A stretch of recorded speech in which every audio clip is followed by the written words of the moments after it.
నమస్కారము. ఇక్కడ మీరు చూస్తున్నది హైదరాబాద్కు ఒక 160 కిలోమీటర్ల దూరం ఉన్న ఉమామహేశ్వరం టెంపుల్. ఇది ఈ ఉమామహేశ్వరం టెంపుల్ అనేది ఇట్లా చూడండి, మంచిగా ఇట్లా చుట్టుముట్టు గుట్టల మధ్యలో ఇట్లా కొండ పైన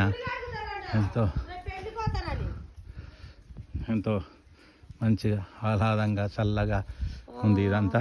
ఇక్కడ చూడండి, ఇక్కడ ఒక గుహ కనిపిస్తుందా? ఇది గుహ సుమారు ఒక 60 కిలోమీటర్ల దూరాన సొరంగం. అంటే ఇక్కడ బయలుదేరితే శ్రీశైలం వరకు దారి. ఇది కనిపిస్తుందా అక్కడ శ్రీశైలం వరకు దారి అని? ఎస్, ఈ సొరంగం మార్గం మనం 60 కిలోమీటర్లు ప్రయాణిస్తే శ్రీశైలంకు చేరుకుంటాం.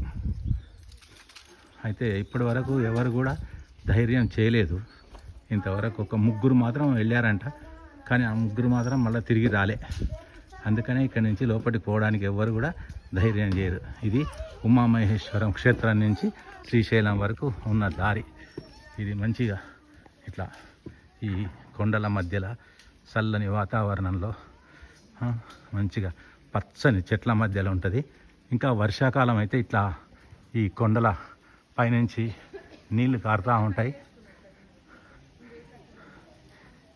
ఈ నీళ్లు తాగితే కూడా ఆరోగ్యానికి చాలా మంచిది.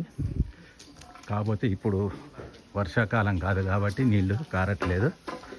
ఇగో ఎంచక్క పండి నేను వస్తా పండి, యూట్యూబ్లో కనిపిస్తారు. ఇగో పోతా పోయేస్తా. నీళ్ళు వస్తున్నాయా?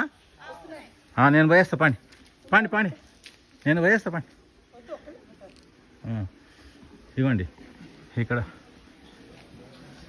నీళ్లు కారుతున్నాయి, చుక్క కారుతున్నాయి, ఎక్కువ లేదు. పైకి ఎక్కాలా? ఓకే, అది ఆఫ్ చేసి వీడియో మరి ఫ్రెష్ తీయండి. పాపనాశం వీడియో, అది పాపనాశమా?